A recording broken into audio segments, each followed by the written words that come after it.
Module 9 Application of ICT in EC as an enabler of inclusiveness। इस module में हम ये देखेंगे कि किस तरह से हम इंफॉर्मेशन कम्युनिकेशन टेक्नोलॉजीज़ को अप्लाई कर सकते हैं in early childhood for inclusiveness और for enabling inclusiveness in the classroom.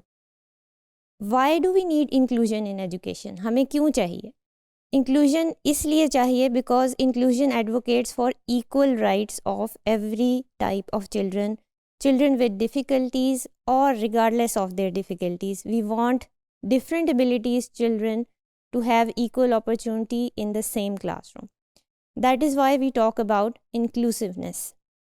Now why ICT for inclusiveness? ICT हम किस तरह से यूज़ कर सकते हैं? बिकॉज इंफॉर्मेशन कम्युनिकेशन टेक्नोलॉजीज़ कई तरह के आपको सॉफ्टवेयर्स, कई तरह की डिजिटली एक्सेसिबल टेक्नोलॉजीज़ प्रोवाइड करते हैं जिनसे हम डिफ़िकल्टी को ओवरकम कर सकते हैं। वो डिफ़िकल्टीज़ जो स्पेशल चिल्ड्रन को फेस होती हैं उनको ईजीली से हम ओवरकम किया जा सकता है in the classroom by the teacher और by a specifically designed inclusive curriculum.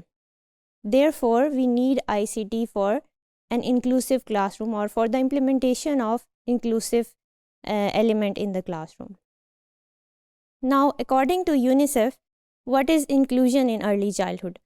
Inclusive education means all children are in the same classrooms, in the same schools, with real learning opportunities for all the groups who have traditionally been excluded, not only children with disabilities but speakers of minority languages too.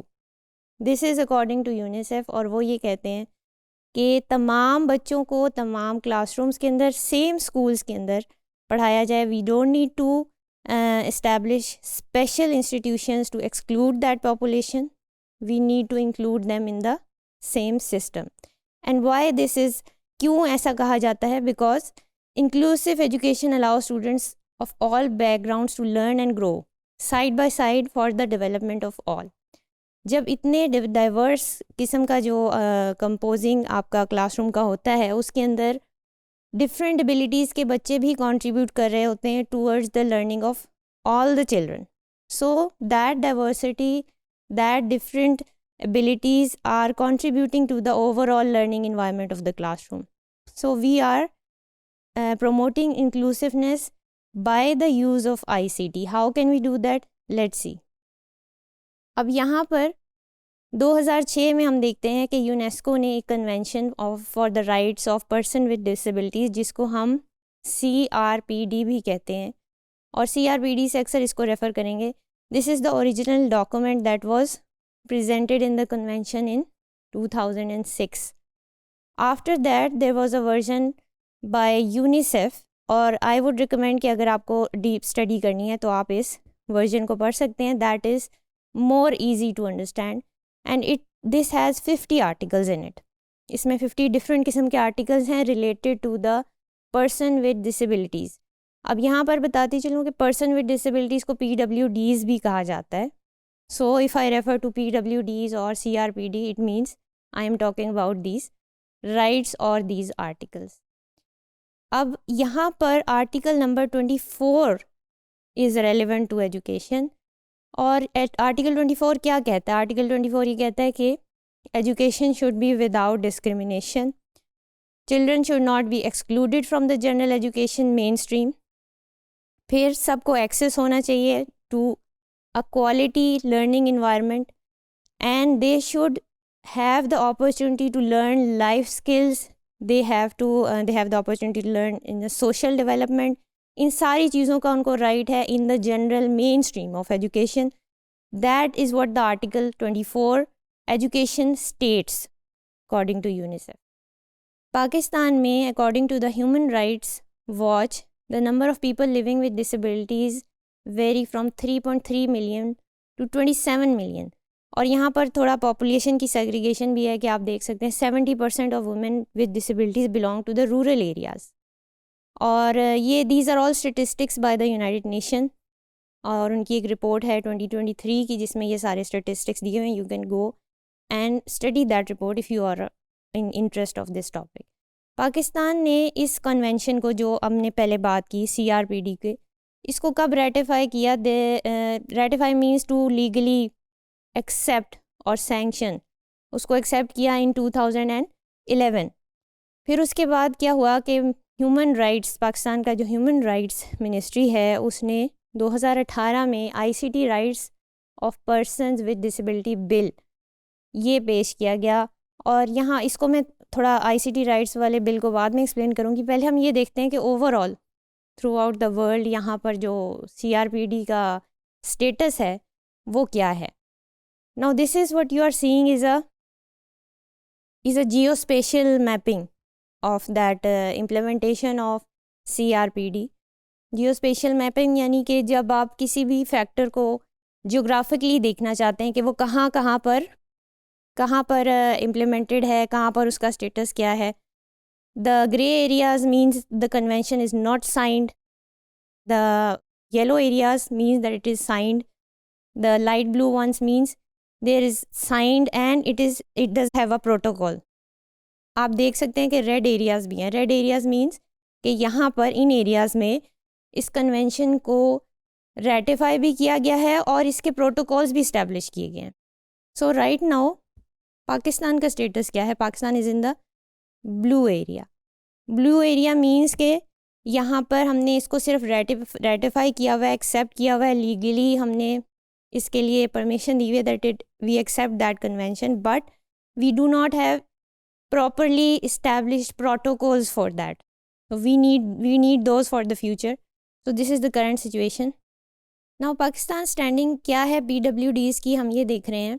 और यहाँ पर ICT Rights of Person with Disability Act 2020 की बात हो रही है जो 2018 में पेश किया गया और इवेंचुअली 2020 में इसको पास किया गया। अब यहाँ पर पार्ट 2 का पॉइंट नंबर 2 यहाँ मैं क्लैरिफाई कर दूँ कि ICT in this document does not mean information communication technologies। Here ICT means Islamabad capital territory।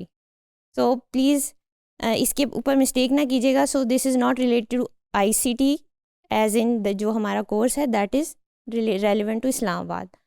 So इस एक्ट के अंदर वही बातें की गई हैं जो भी हमने पहले डिस्कस की गई हैं और वही उन्हीं चीज़ों को इंडोर्स किया गया है कि किस तरह से हमने इंक्लूसिव क्लासरूम्स और किस तरह से इक्वल अपॉर्चुनिटी प्रोवाइड करनी है to all the children for in the general education mainstream. So अब हम देखते हैं कि किस तरह से आईसीटी स्पेशल या अडेप्टिव नीड्स किस तरह से फुलफ़िल कर सकती है। यहाँ पर कुछ कैटेगरीज़ हैं। These categories are according to the ICT directory for inclusive education. एक डायरेक्टरी है जिसमें उन्होंने कैटेगरीज़ ऑफ डिफ़िकल्टीज़ बनाई हुई हैं और इन डिफ़िकल्टीज़ में सबसे पहली डिफ़िकल्टी है visual impairment, second is hearing impairment, third is communication difficulties, fourth is difficulty remembering, concentrating और learning, and fifth is difficulty moving the upper limbs. So the first difficulty is visual impairment.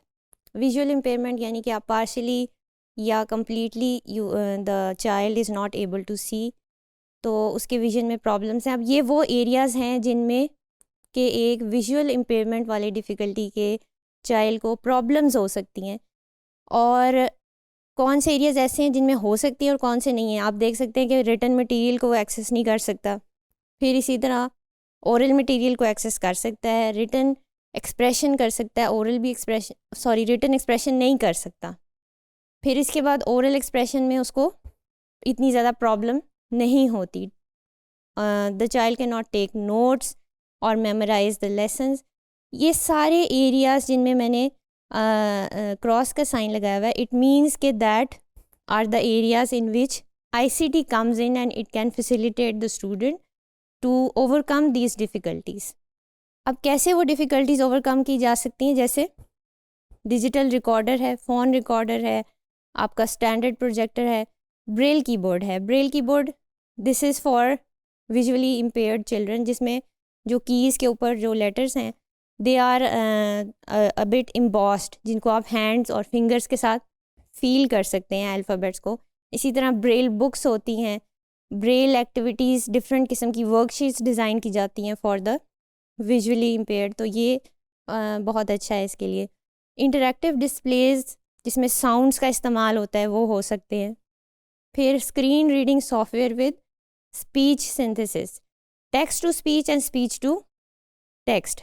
अगर उसको visual impairment के साथ speech में भी मसला है तो ये वाले सॉफ्टवेयर यूज़ किए जा सकते हैं।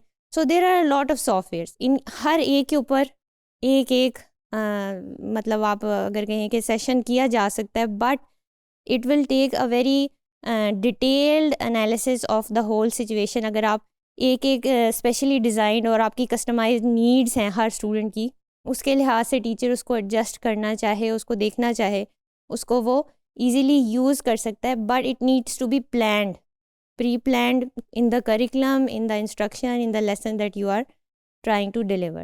So each of these are ICT enabled devices that enable a child with visual impairment to overcome his or her difficulties. उसके बाद हम देखते हैं hearing impairment में, जिसमें बच्चे सुन नहीं सकते या they are able to listen to sound in a very distorted way, या उनको कम sounds आती हैं. So there are devices that can amplify the sound. There are softwares that can clarity को improve कर सकते हैं.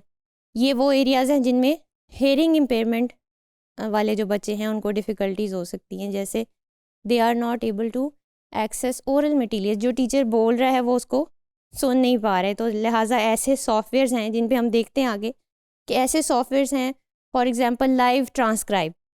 अब यहाँ पर लाइव ट्रांसक्राइब के अंदर वो आप जो टीचर बोल रहा है उसको वो रिटन फॉर्म में बच्चे को दिखा भी रहा है या डिस्प्ले भी कर रहा है. सो इसको हम किस तरह से यूज़ करेंगे for hearing impairments? Again it depend on the teachers and the need of the child. फिर इसी तरह आपके पास ऑट हॉट है, और फिर sound amplifier, mind rockets, these are all examples. Then we have children with communication difficulties. अब communication difficulties बहुत सी रीज़न्स की वजह से बच्चों को हो सकती हैं. May be there is a cognitive problem due to which they are not able to communicate. अब ये एक्चुअल क्या प्रॉब्लम है, that will be identified by a expert psychiatrist और साइकोलॉजिस्ट, जो जिससे भी आप कंसल्ट कर रहे हैं. उस डिफ़िकल्टी के लिहाज से आप एरियाज़ को आइडेंटिफाई करेंगे और फिर रेलिवेंट ICT जो भी उसकी टेक्निक है उसको अडॉप्ट करेंगे to enhance the learning experience. फिर इसमें कम्युनिकेशन डिफ़िकल्टीज़ में कॉग्निटिव डिफ़िकल्टीज़ भी आती हैं, जैसे बाज़ औक़ात याद करने में मसला होता है या रिमेंबर नहीं हो रही होती चीज़ें, रिकॉल नहीं हो रही थी, मेमोरी के इश्यूज़ होते हैं. तो there are lot of difficulties that can lead to miscommunication या कम्युनिकेशन गैप्स जिसे आप कह सकते हैं. ICT किस तरह से इनेबल करता है? जैसे पहले टेक्स्ट टू स्पीच सॉफ्टवेयर है, अल्टरनेटिव कम्युनिकेशंस हैं. Let's say the child is of speaking a different language, तो वो इजीली उसको यूज़ कर सकता है कि जो लैंग्वेज ट्रांसलेशन सॉफ्टवेयर है उसको यूज़ किया जा सकता है. Sim writers, these are all examples. Again कुछ बच्चे ऐसे होते हैं जिनको सिम्बल्स समझने में ज़्यादा आसानी होती है, they are not able to read properly, they can understand pictures.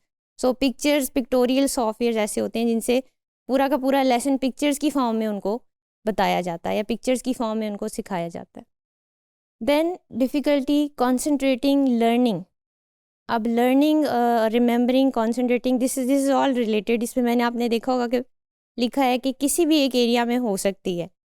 Again we don't have specific cases, that is why इसको जनरलाइज करके हमने डिफ़िकल्टीज़ को आइडेंटिफाई किया है कि दीज आर द एरियाज़.